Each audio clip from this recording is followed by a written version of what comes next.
Welcome back to Aether Hour, everybody. I'm your host, Conrad Franz, joined, as always, by Dimitri Kalugin, and a guest that I'm sure needs no introduction to this audience, but I will introduce him anyway. We are joined by Father Peter Heers, host of the Orthodox Ethos, owner of the Uncut Mountain Press publishing house, of course, Orthodox archpriest and teacher of the Orthodox faith, as well as my co-pilgrim and guide on my trip to Mount Athos in Cyprus back in August of 2024. So see somebody that I consider a good friend and somebody who, I look to for a lot of guidance and teaching and whatnot. And we are here to discuss the life and legacy and just everything that is the beautiful life of Elder Ephraim of Arizona, the founder of 17 plus monasteries across North America, the restorer of Philtheou, Zeropotamu, Konstamonitou, Karakalu, and the other Athonite monasteries that he helped revive throughout his life, a disciple of St. Joseph the Hesychast, of course, and we are going to talk to Father Peter, who had the privilege of knowing him while he was still alive and with us. But before I hand it over to Father Peter, Dimitri, how are you doing? I'm doing amazing, Conrad, and very excited to be here on this exceptional, very interesting, and of course, groundbreaking episode, I think, especially on this podcast. No, it's great to have you along for the journey here, and I think I'll just hand things over to the man of the hour, Father Peter. How are you doing? It's great to have you with us. Glory to God. It's good to be with you again after our trip to Athos. I think I should start calling you Haji Conrad, because Haji is the Turkish word for pilgrim. That's what anybody who went to the Jerusalem back in the day from Asia Minor, they would add Haji to his name. So it was good to be back with you and looking forward to this because, well, personally, but the whole church owes a tremendous gratitude to this amazing Athonite elder that we're going to talk about today. So I hope that millions of Orthodox Christians get to know him and they will love him tremendously. I completely agree. And for those that don't know, I was brought into the church less than a month after the repose of Geronda Ephraim, which is both a tragedy, but also I think, it says a lot about the legacy that he left right before COVID and this huge explosion of converts occurred right after his repose. I don't think we can ever understand perhaps how much influence his prayers and, his residence in heaven right now have had an influence on the recent explosion of orthodoxy in America and in the West. But I also want to make sure everybody has listened to our recount of our trip to Mount Athos. We did a stream. Dimitri was on the stream. Father Peter was on the stream. David Erhan was there. That'll be linked below for anybody that missed that. That was a great time we had with Father Peter as well, and it's good to have him back. But I guess to dive right into our discussion of the Holy Elder, Father Peter, how did you get in contact with Elder Ephraim, and what was sort of your relationship with him before his repose, as you and your family, I know, reside in Arizona near the monastery? Yeah, that's a good question. It's a great question. Before I jump into that, I want to tell everyone that not too long from now, I know we've been saying this for about 2 years now because we're all so excited, but it is getting closer and closer. Maybe 6 months, maybe 8, maybe 12. It's hard to say because it's such a massive undertaking. But the fathers I know are working on the last corrections of the life of Elder Ephraim. And that's a 2-volume in English. There'll be 3 more volumes. It'll be a 5-volume set that's going to come out maybe like I said, maybe this year, hopefully 2025, at the end of the 25. But they're going to see then, because I've been privy to the life, that it's an amazing life, but an extremely unique in all of the history of the church.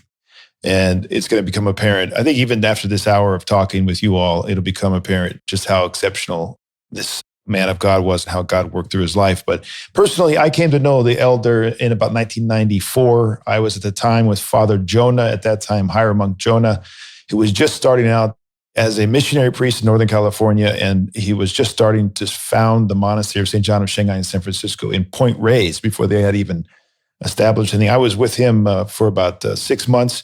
And at that time, Elder Ephraim was just establishing the Monastery of the Life-Giving Spring in Dunlap, California, and we went to visit him. And I remember, without being able to speak any Greek, I remember sitting across from him in this little living room after he had heard confessions and after I had spoken a bit to him.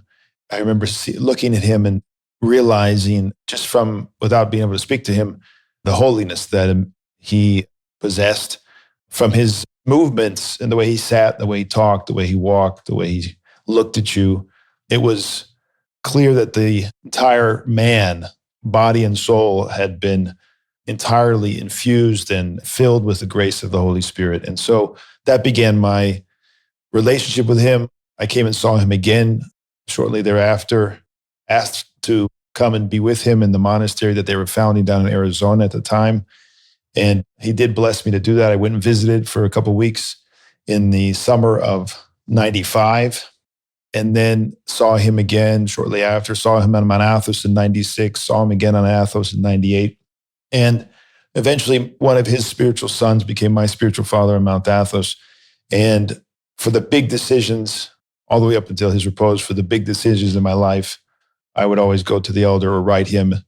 Over the years, eventually became a priest in Greece and was corresponding with him, almost very close to becoming a priest in one of his monasteries. It was approved, and then it was decided it was not God's will, and that proved to be true indeed in retrospect.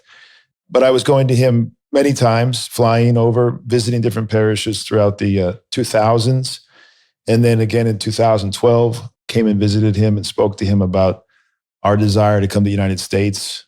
And he said to us then, very prophetic words, which all came true about 6 years later. And then we came and eventually stayed next to the monastery, becoming the headmaster of a new school that was established in 2018. That was basically a fulfillment of his prophetic words. Prophetic in the sense of clairvoyance, not prophetic in the sense of prophecies, but he saw and made it clear to us what was going to happen in it and other things he said to us. And so he was for us, after our spiritual father, our spiritual guide in the big decisions in life. And we would write him and he would write us back and send beautiful words, beautiful cards, he's probably sent thousands of them over the long history of his spiritual direction of thousands of people, many, many cards and many letters to many, many people. And he spent much of his time in the last 20 years of his life answering requests for prayers, requests for spiritual guidance for people all around the world. They would make their way to Arizona. That was my relationship in a general way. That was my relationship with him from 1994 until his repose in 2019. I don't want to, perpetuate the fear of envy, but I am envious that you, of course, got that close relationship with him. And I wish that, it's an honor that I'm able to meet his spiritual children today. I'm so blessed to be able to live, less than an hour away from one of the monasteries he established. And I can only imagine how much of a blessing, the people that knew him and got his blessing have experienced, especially the grace that he brought from the Holy Mountain to America, which we know that he ultimately learned, the Jesus prayer and learned how to love Christ and was, shown the grace of the Holy Spirit by no one else than his elder, St. Joseph the Hesychast. And so I guess our next question I want to ask you is, where did Geronda Ephraim come from? What was his family like? I know he was born Ioannis Moraitis in Volos, Greece in 1928 to June 24th, which is the feast day of St. John the Forerunner, the Baptist. So I guess starting there, what led Elder Ephraim to become a monastic on Mount Athos? How did he grow up and how did he ultimately come to meet who is now known today in the church as St. Joseph the Hesychast?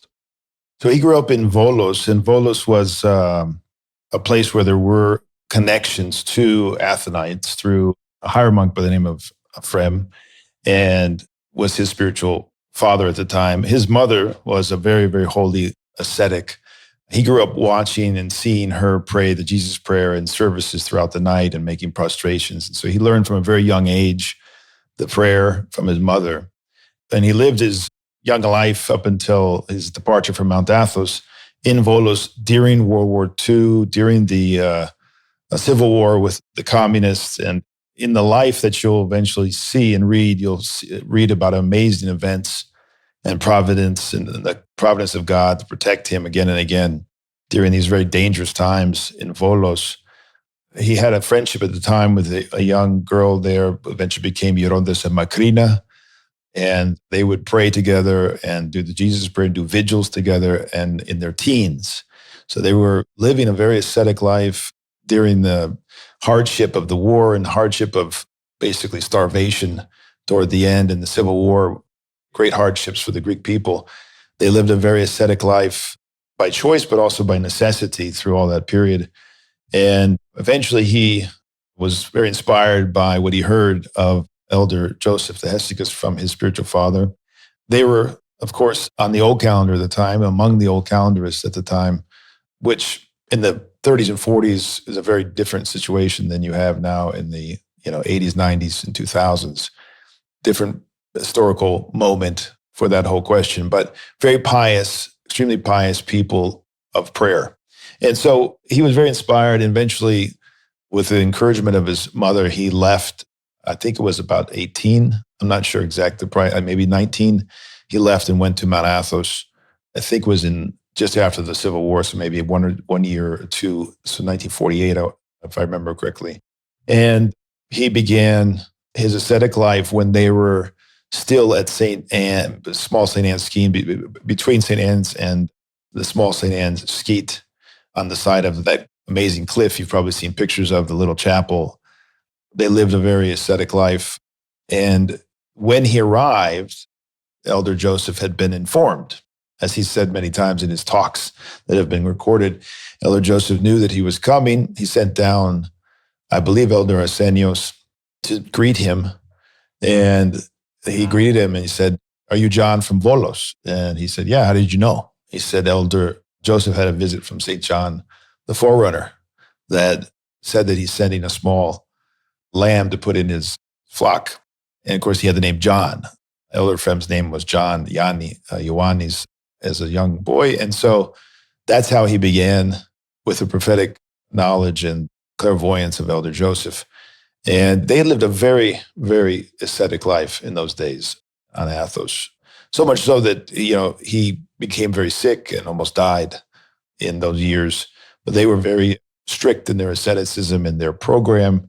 Things that Elder Joseph talks a lot about is how important it is to keep the spiritual program. And he was very strict in that, no matter what, even if it meant foregoing fish on a feast day or whatever it meant. And there's a lot of stories that you'll read about eventually when the life comes out. But so he lived a very strict life, and it was just a tremendous spiritual foundation was laid for him by Elder Joseph.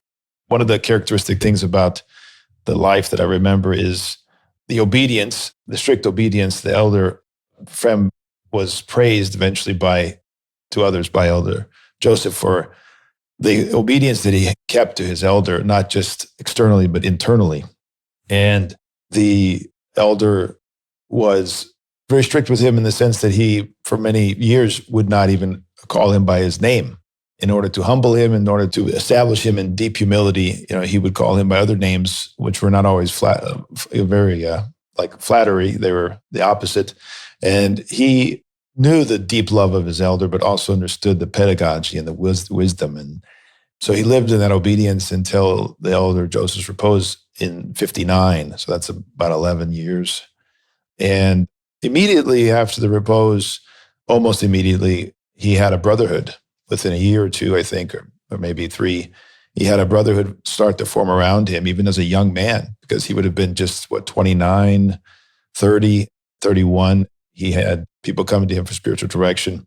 And he was visited by, for instance, one of his most well-known spiritual children many years later, who would start writing books and give lectures, his father, Stephanos Ananostopoulos, who's written a number of books on the Jesus Prayer and on the experiences from the Divine Liturgy and other books.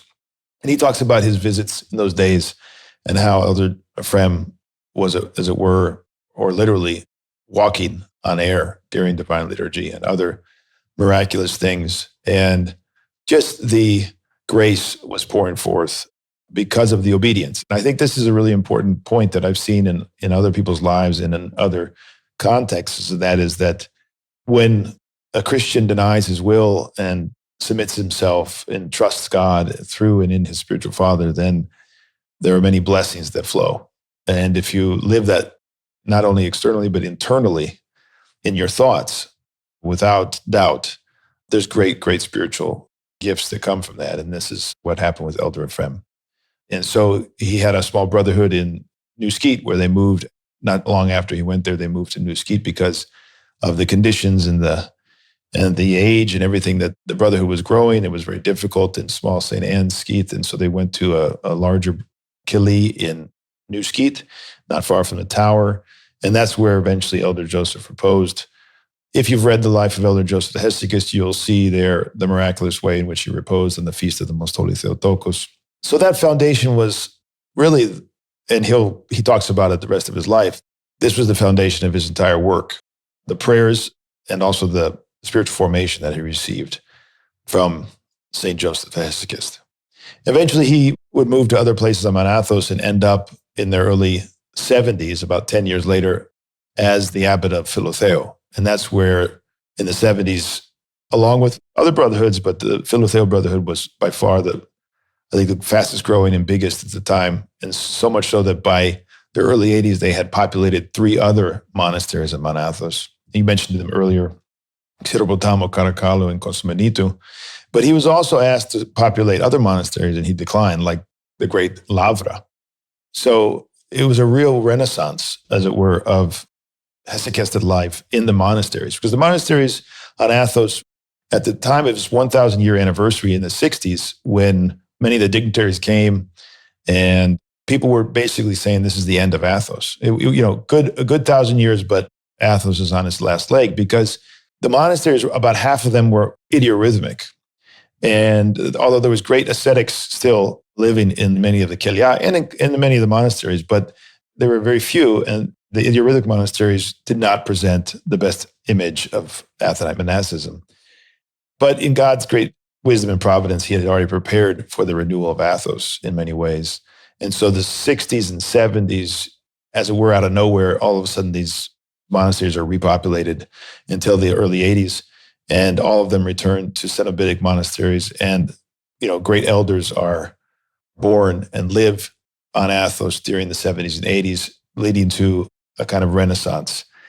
And all of that, undoubtedly, in order to prepare the people of God for difficult days. That's usually why these things happen. It's not for their own sake, but for the sake of the church as a whole.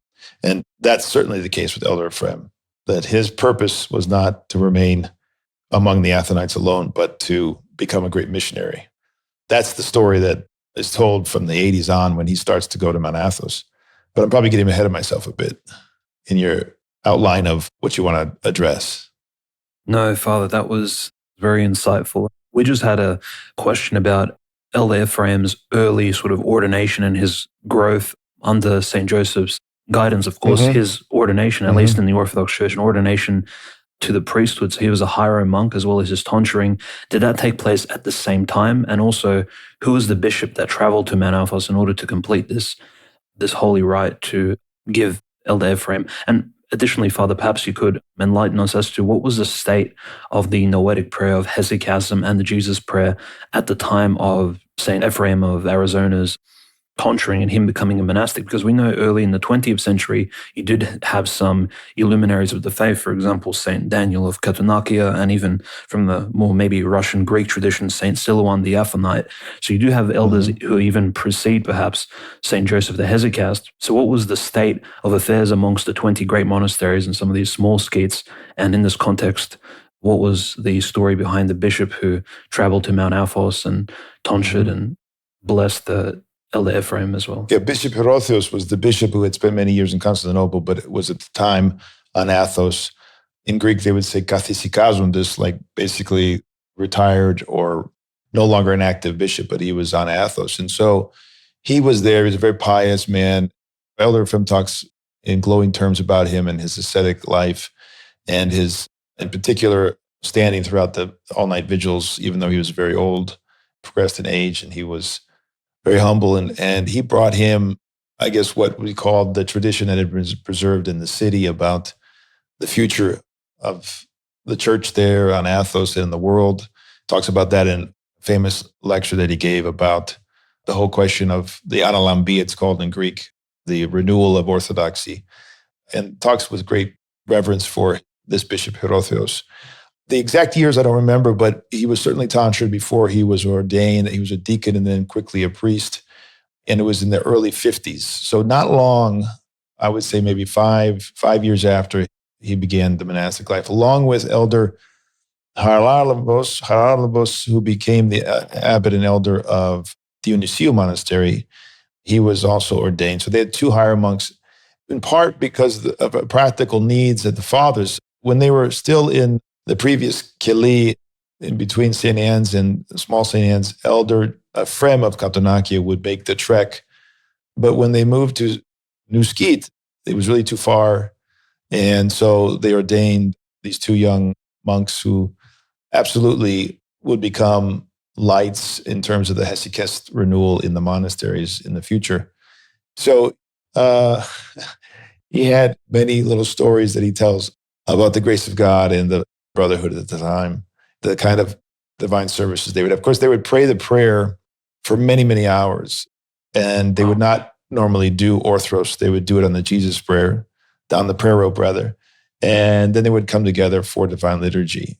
So most of the night was passed in the hesychastic prayer of the heart and the Jesus prayer, and then they would have divine liturgy toward the morning. And so, you can imagine the contrition and prayer that they were experiencing in those days.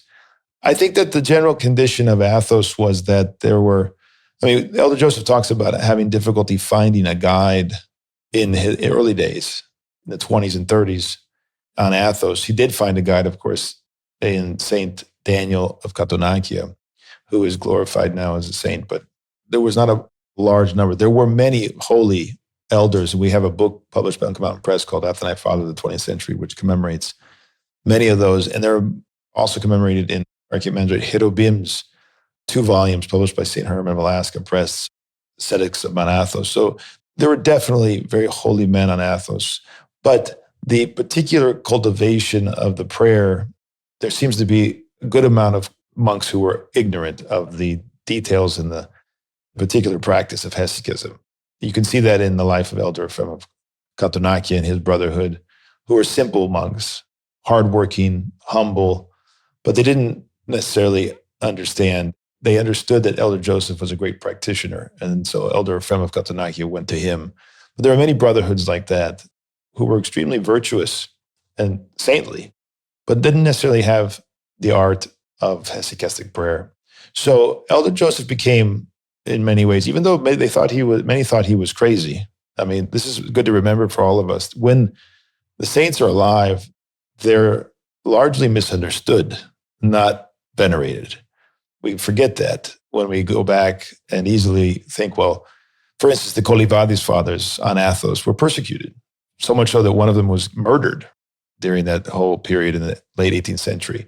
They were driven off of Athos. They became exiles on the islands.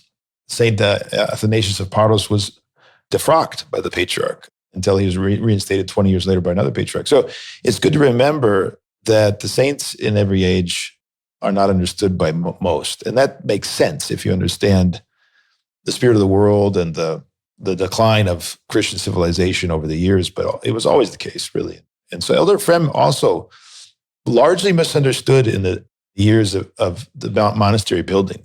With great difficulty, he built the monasteries in America. I think this is the story I hope will come out in the life that we're gonna be reading in the near future. I mean, he was persecuted by the episcopacy, by most of the episcopacy, even though they've all resigned themselves that they were mistaken, or not all of them, many of them, including Archbishop Jacobus. It's been said that he understood his mistakes in not wanting to have the monasteries established. He repented of that. But in any case, he had a great, great struggle to do the missionary work initially for many years.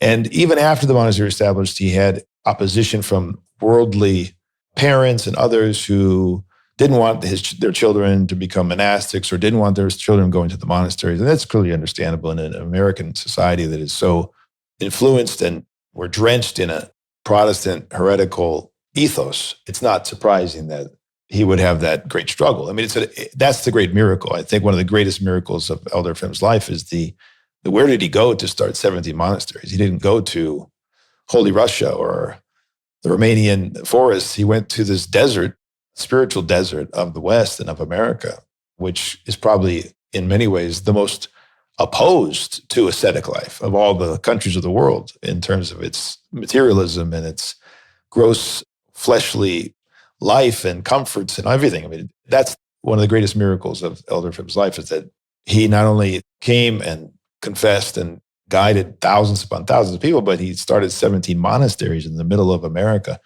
It's a miracle for 17 monasteries for one monastery to be established. But in America, it's 3 times the miracle for these things to happen. So all of that cannot be understood properly if it's not put in the context of his entire life, and especially the foundation he received in the Hesychast, in the prayer, in obedience, in the times of Elder Joseph and St. Anne's and New Skete. But also after that, he lived with a tremendously vibrant spiritual life in the Sketes and eventually Philtheou. I remember people telling me about I visited, Philtheou in the 1990s, of course, and met with Elder Ephraim there. But in the 80s, people were talking and later told me that when they visited, it was so vibrant, so intense, the spiritual life of Philtheou, that they were, you would walk into the courtyard and you would hear the Jesus prayer in the corners, in the courtyard, in the hallways, everywhere on the lips of the fathers, even yelling it out. So it was a great arena. The elder had many fighters that joined him. And it's all connected, though, to the foundation that was laid with St. Joseph. The link, the chain between saints and their spiritual children. I mean, it's the similar link that, bishops have with apostolic succession back to the apostles, but it's that spiritual, practical, the oral tradition, the tradition of the church and the Holy Spirit passing from person to person. Because, our theology is, incarnational, and how we understand the gospel is, we become like Christ, we become little Christs, and those little Christs are the people that usually end up confronting us in our own lives with the gospel. And I think Elder Ephraim, for many people, was the main little Christ that, they came to encounter. But speaking of Bishop Hierotheos, for example, we're going to perhaps talk a little bit about this subject later on in the episode, but he is the one, for example, that gave Elder Ephraim and, the Brotherhood of St. Joseph a lot of their understanding of the future and the prophecies of St. John Vitatsis. He even claims to have seen St. John Vitatsis himself and told Elder Ephraim many details about that. So I know we've talked about that on our episodes with Gregory, but I think we're going to mention that a little bit later on in this episode. You also mentioned, of course, St. Ephraim of Philotheou, who came and was the liturgist for the Brotherhood before Elder Ephraim and Father Charalambos were ordained to the diaconate and priesthood, respectively. And like you said, St. Ephraim of Philotheou ordained recently. He also has a very strong presence on Mount Athos today if you go and visit. But you mentioned, of course, Philtheou, the 3 other monasteries that Elder Ephraim established. Before we discuss his journey to America, what was it that prompted the authorities? Who are these authorities that, ask somebody, for example, to repopulate a monastery? How does something like that work? And was Elder Ephraim perhaps hesitant about that? Because, for example, I've seen, old calendarists accuse Elder Ephraim that this moment when he was given, this monastery, these beautiful monasteries by the Patriarchate, this was when, he fell away. And of course, St. Joseph the Hesychast struggled. And for those that haven't read My Elder Joseph, I encourage you to read it, especially before the Elder Ephraim Life Collection comes out. This is probably one of the most important books to read to understand his background, and of course, the best book on understanding the life of a saint of our times. But St. Joseph the Hesychast grappled with the issue of zealotry and to commemorate or not commemorate the patriarch, or what to do with the calendar. And I know many people today try to accuse Elder Ephraim of, quote unquote, selling out when he, of course, repopulated Philtheou, these other monasteries, and then, of course, became a commemorator of the ecumenical patriarch at the time. So if you could give a bit of background as to how he came to establish these 4 monasteries, how he came to that decision, as well as perhaps some of the politics at the time regarding the calendar and the specific ecumenical patriarch and whatnot. Well, the initial decision to commemorate the patriarch was made by St. Joseph the Hesychast in the early 50s. I'm not sure exact date. I'm not sure if it's given, but there were events going on at the time among the old calendars that provoked the elder to pray and to seek God's divine enlightenment as to what they should do. Unfortunately, there were extreme tendencies already apparent then with the so-called Matthewite position, which held there was no grace in the mysteries of the Church of Greece, the official so-called church. And the Brotherhood, through the guidance of St. Joseph, you can read all about this in the life of Elder Joseph by Elder Ephraim. But the Brotherhood was guided and rather shocked by the decision of St. Joseph to commemorate. And they initially resisted because, of course, they were all, for many years, non-commemorators because of the calendar innovation under Miletos Metexachis, which is undoubtedly, historically, objectively looking back, it brought division. And it was a terrible non-conciliar decision that needs to be, I think, repented of. And I think everybody who knows the historical data can't but say this was an error. The question, of course, is what do we do about it? How do we resist? And what is the right stance? And that over time, the attempt to change that decision, resist that innovation, became more and more complicated and more confused.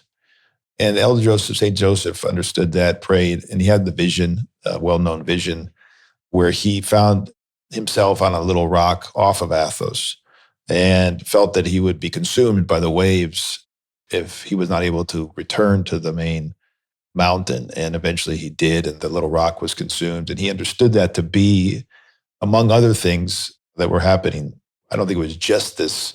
This was a confirmation of what he was already concerned about, right? So that's why he went to prayer about it. Otherwise, he wouldn't have prayed at all. So it wasn't just the vision or just the divine enlightenment, but it was also the providence of God and what was happening among the old calendars at the time.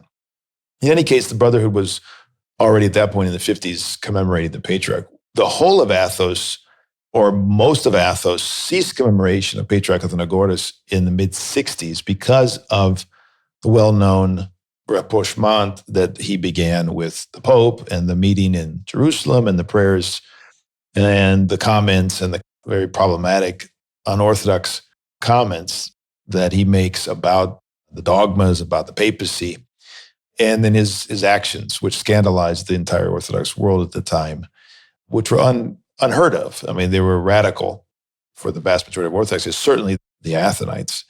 And it was really general rejection of Athenagoras' innovations and desire, and he determined to revoke the anathemas unilaterally without consulting any of the other Orthodox, including, there were many Athenites, including St. Paisios of the Holy Mountain, who ceased commemoration. In fact, there's a famous letter written by St. Paisios given to the Orthodox press, Orthodoxos Typos it's called. It was already publishing back then. It's still publishing today. And it was published, and it was basically a letter, open letter to Patriarch Athenagoras, where he says famously, St. Paisios, Patriarch Athenagoras was not pleased with the modest bride that he had in the bride of Christ, and he wanted to search out a more, I forget what he says, something like more attractive wife or something. He'd spoken these terms that would immediately, without saying it, say it in a very clear way that we have here a lack of fidelity. And so St. Paisios and many, many Athenites, including Elder Ephraim and others, ceased commemoration of Patriarch Athenagoras until his repose. I think it began in 68, maybe. I'm not sure exact dates, but 69 for certainly, and then up until 72, I think, was the repose of Athenagoras. I might be wrong on these dates. I'm not good with dates. And at that point, when Patriarch Demetrios was elected, the question was posed, well, what do we do with this new patriarch? Do we commemorate or not? And it was a genuine struggle on Athos for a number of years, at least 3 to 4 years. And there are very, very venerable abbots that did not commemorate, and they were either removed or they resigned.